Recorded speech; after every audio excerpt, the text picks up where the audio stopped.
इंदौर में राजा रघुवंशी हत्याकांड मामले में राजा का परिवार पूरी तरह से इस घटना के बाद स्तब्ध है। खुलासे के कारण वे काफी परेशान हो चुके हैं। परिवार का कहना है कि ऐसा सब कुछ करना था तो शादी ही क्यों की। मां ने कहा सोनम की मां से बात हुई है। वहीं भाई ने कहा कि हम शिलांग रहवासियों से अपील करते हैं कि इन्हें कड़ी सजा दिलवाए और फांसी चढ़ा दें। दरअसल राजा रघुवंशी की हत्या के बाद शिलांग पुलिस, उत्तर प्रदेश और मध्य प्रदेश पुलिस संयुक्त रूप से कार्रवाई कर रही है। जो कार्रवाई की है उसको लेकर सभी की नजर टिकी हुई है। इसी के तहत जिस घर का बेटा आज मौत के घाट उतर चुका है, उस परिवार से भी बात की गई। राजा की मां ने कहा कि हमें कुछ शंका हो रही थी, लेकिन हमने सोचा कि परिवार में ऐसा होता रहता है, दोनों बच्चे खुश रहेंगे, यही कामना के साथ हमने शादी की थी। शादी के पहले भी जब राजा सोनम से बात करता था तो सोनम हमेशा बहाने बनाकर फोन काट देती थी और इस बात का एक बार जिक्र भी हुआ था, जिस पर मैंने समझाइश दी थी। लेकिन राजा के सोने की चेन पहनकर हनीमून पर जाने को लेकर मां ने कहा था कि तुम चेन पहनकर नहीं जाओ। सोनम की मां का भी कहना है यदि सोनम का हाथ है तो उसे सजा मिलनी चाहिए। साथ ही राजा के भाई विपुल का कहना है कि शिलांग के सभी रहवासी इन्हें फांसी की सजा दिलवाने में हमारी मदद करें। साथ ही वहां पर जो वकील है वह इनका केस लड़े। परिवार से जब चर्चा हुई तो परिवार ने माना कि इस पूरी घटनाक्रम की जानकारी परिवार को थी, क्योंकि परिवार में सोनम की मां को सोनम ने सब बताया था कि मेरी शादी मेरी इच्छा के अनुसार करवा दे। यदि मेरी इच्छा के अनुसार शादी नहीं की जाती है तो मैं ऐसी घटना करूंगी, इसके जिम्मेदार तुम सब होंगे। यह बात राजा के भाई विपुल ने कही है। इनको मतलब मेरा वकील साहब से भी निवेदन है, सरकार से भी निवेदन है मेरा कि मेरे बच्चे के साथ बहुत बुरा करा इन लोगों ने। मतलब उसको ऐसा मारा, बहुत बेरहमी से मारा है। इनको कड़ी से कड़ी सजा दी जाए, फांसी की।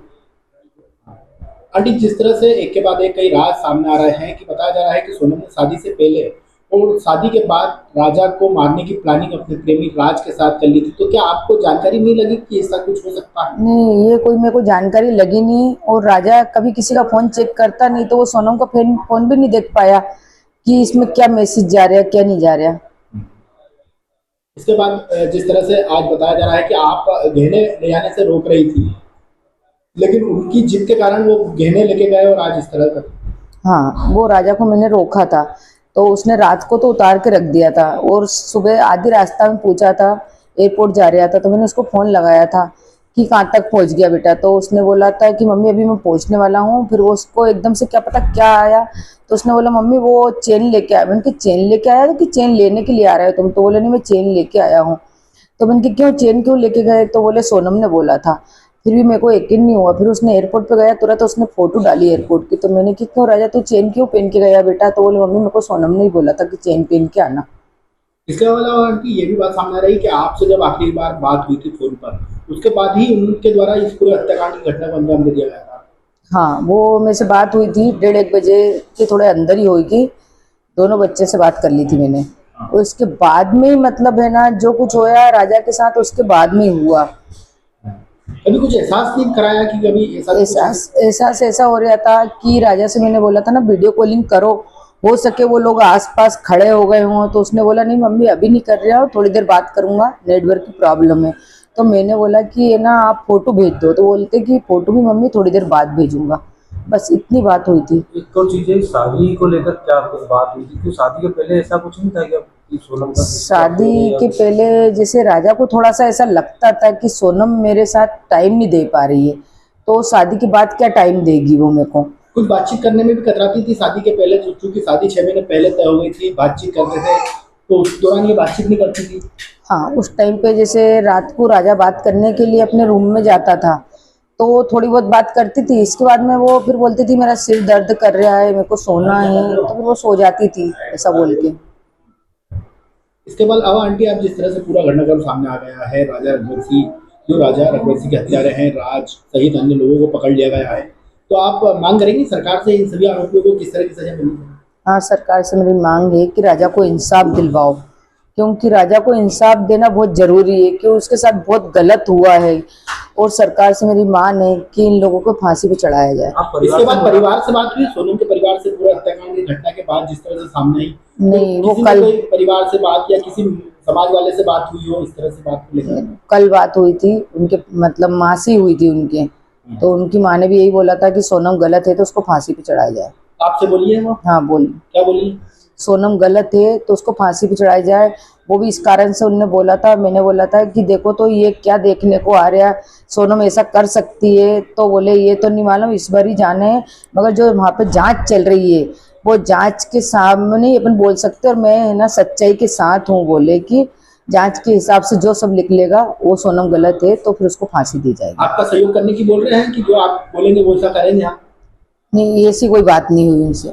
देखिए, अभी तक मैं जो सोनम के बारे में सुना मैंने है, वो पुलिस द्वारा जो मुझे जानकारी मिल रही है, इसमें सोनम जो थी, सोनम इस पूरे हादसे को जो है एक हादसा दिखाना चाहती थी, जो इसमें सफल ना होने के कारण सोनम ने इस हादसे को ना दिखाते हुए, मतलब पहले तो उसका प्लानिंग ये था, उसको सोनम चाहती थी, तो जिस 3 लोगों को उसने किलर को बुलाया था, उन तीनों किलर द्वारा जो है सोनम चाहती थी राजा को धक्का दे के हादसा दिखा दे।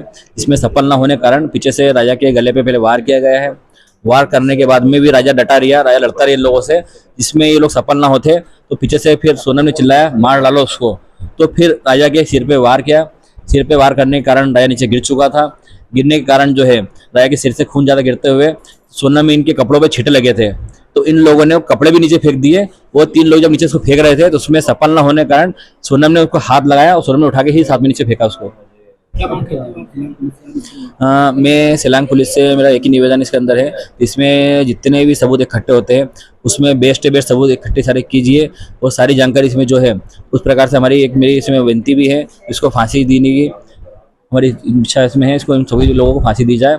दूसरी हमारी एक अपील इसमें ये भी है मेघालय सर्कल से, तो मेघालय सरकार इसमें जो है वहाँ के जितने वकील साहब है वो इस केस में कहीं से कहीं तक भी इन्वॉल्व ना हो, क्योंकि एक तरफ से जो है मेघालय सरकार के द्वारा जो है, और मेघालय को हमने जो हाईलाइट किया है सोनम के कारण, उस सोनम के कारण जिस सोनम ने खुद ने उसके पति को मारा है, तो हम लोग चाहते हैं वहाँ वकील साहब जितने वकील साहब है कोई भी इस केस को ना लड़े सोनम को बचाने के लिए।